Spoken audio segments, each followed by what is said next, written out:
Horror story in Hindi 2.0 में आपका स्वागत है। जो आप लोग इस चैनल पे नए आए हो तो चैनल को सब्सक्राइब कर लेना और पुराने वीडियोस जरूर देखना और सुनना। आपको बहुत मज़ा आएगा, आप लोगों को बहुत ही मज़ा आएगा। तो बढ़ते हैं आज की कहानियों की ओर। तो आज की ये कहानी उमेश की है। ये बात है लॉकडाउन की। उस समय मैं अपनी पढ़ाई करने के लिए घर से बहुत दूर रहता था। मैं एक हॉस्टल में रहता था। जब लॉकडाउन पड़ा तब बाकी बच्चे तो अपने घर चले गए और मैं भी जाने ही वाला था, पर मेरे मम्मी पापा भी कहीं दूसरे स्टेट में थे। मेरे पापा सरकारी ऑफिसर थे, इसीलिए काम के सिलसिले में दूसरी जगह गए हुए थे। इसीलिए हमारे घर के कुछ ही दूर मेरे चाचा चाची का घर था। मैं उनके ही घर जाने वाला था। मेरे चाचा का घर 2 मंजिला था। नीचे की मंजिल पर चाचा और चाची और उनका एक बेटा रहता था और ऊपर की मंजिल पर कोई नहीं रहता था। मैं जब मेरे चाचा और चाची के घर पहुंचा तब उन्होंने कहा कि तुम ऊपर वाले कमरे में रहना, वहाँ तुम्हें मज़ा भी आएगा और पढ़ाई में भी ध्यान रहेगा।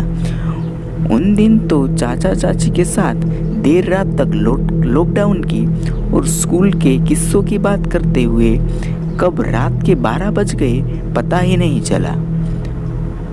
12 बजे के बाद मेरा सामान लेकर मैं ऊपर के कमरे में चला गया।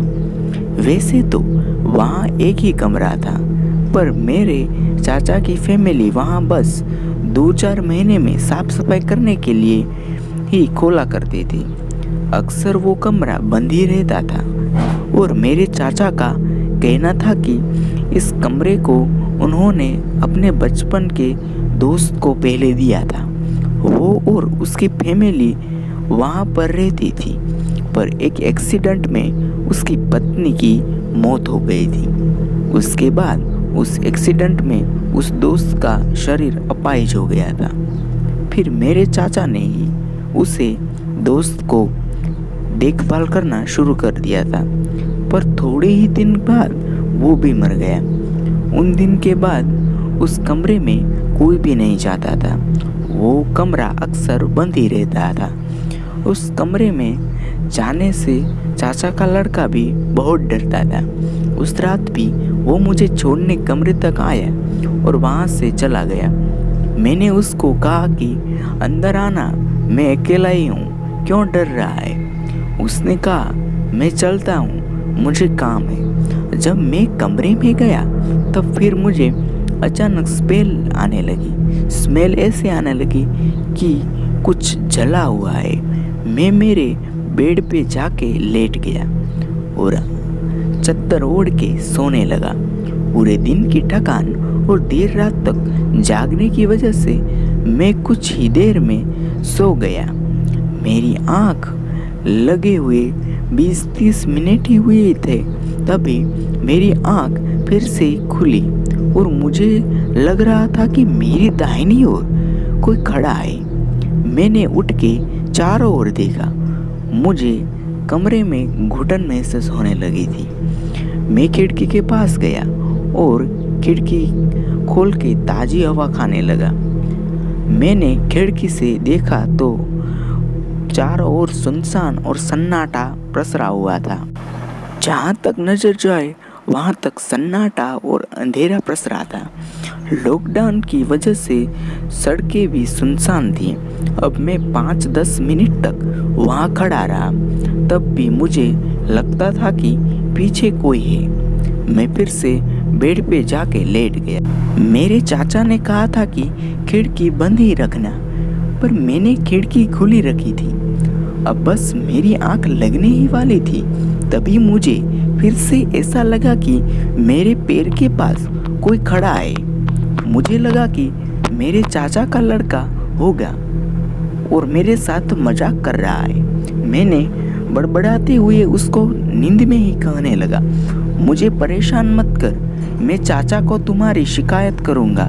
मैं थका हुआ हूँ, मुझे सोने दे। ऐसा कहने के बाद मुझे लगा कि मेरे पैर को किसी ने पकड़े रखा है। तभी मैंने आँख खोली और उठा और तो देखा कि वहाँ कोई नहीं है, पर अब खिड़की बंद थी। ऐसा कैसे हो सकता था? अभी अभी मैंने खिड़की खोली थी और खुली ही रखी थी। मैं सो गया था। खुली ही रखकर मैं खिड़की को मैं बेड पे जाकर सो गया। थोड़ा सा डर लगने लगा था। अब मैं नीचे मेरे चाचा चाची के साथ जाके सो गया। सुबह उठकर उन्होंने मुझे पूछा कि तू नीचे आके सो गया, क्या तुम्हें ऊपर नहीं सोना है?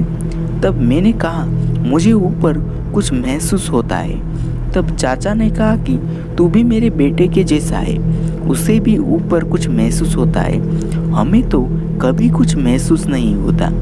और उन्होंने कहा कि तुझे ऐसा लगता है तो हम वहाँ सो जाया करेंगे और तुम नीचे सो जाना।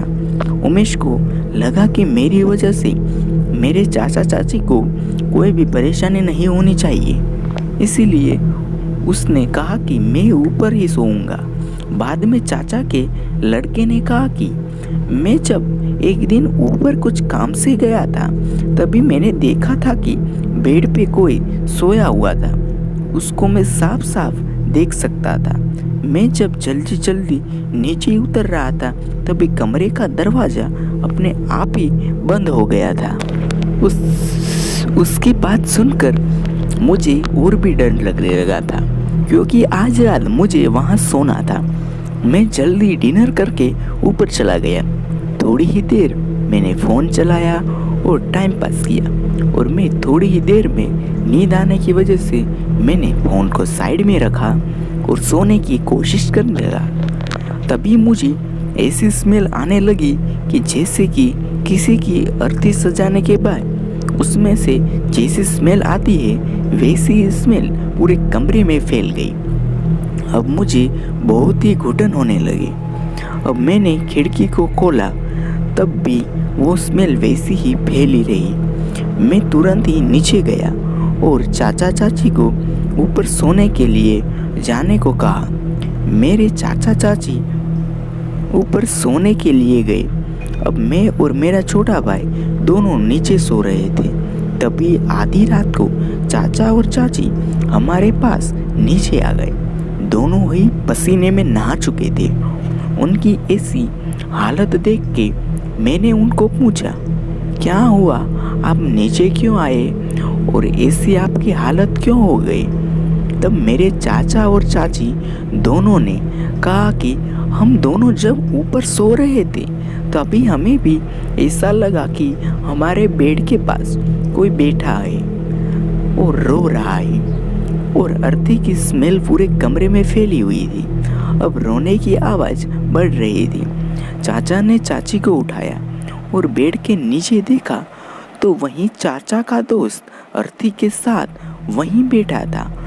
उस दोस्त के पास अर्थी रखी थी और अर्थी में उसकी पत्नी की फोटो थी, और उसको देखकर उनका दोस्त रो रहा था और दोस्त का चेहरा एकदम भयानक था। उसको देख चाचा और चाची डर के नीचे आ गए, और 2-3 दिन बाद चाचा कोई पंडित को उनके घर लाए और उनके कमरे में ले गए। बात पंडित जी ने कहा कि यहाँ आपके दोस्त की आत्मा रहती है, उसे मोक्ष नहीं मिला है, उसी पेड़ पे रहती है और अपनी पत्नी का गम मनाती है, और उसे अपनी पत्नी का जाने का सदमा लगा है, इसीलिए उसके दोस्त के आत्मा को अब भी मुक्ति नहीं मिली है। इसीलिए उसके दोस्त की आत्मा को मुक्ति देने के लिए हमें यहाँ यज्ञ करना पड़ेगा। उस यज्ञ में हमें उस दोस्त की शांति के लिए प्रार्थना करनी होगी। एक महाहवन भी करना पड़ेगा, और हवन भी करवाया, और उस हवन करने के दूसरे दिन से ही वहाँ से ऊपर कभी कभी रात में भी आवाज़ आती थी, पर अब उस कमरे में कुछ भी आवाज़ या किसी के होने की महसूस भी अब नहीं होता, और वो कमरा बिल्कुल अच्छा हो गया था और पॉजिटिव एनर्जी भी उसमें वास करने लगी थी। तो दोस्तों, ये थी आज की कहानी। आपको कैसी लगी? और इस कहानी को भेजने के लिए उमेश भाई ने कहा था, और इस कहानी के ज़रिए हमें एक अच्छी सीख भी मिली कि भूतिया घर भी होते हैं, जहाँ मोक्ष के द्वार पे कभी कभी ऐसी घटना बढ़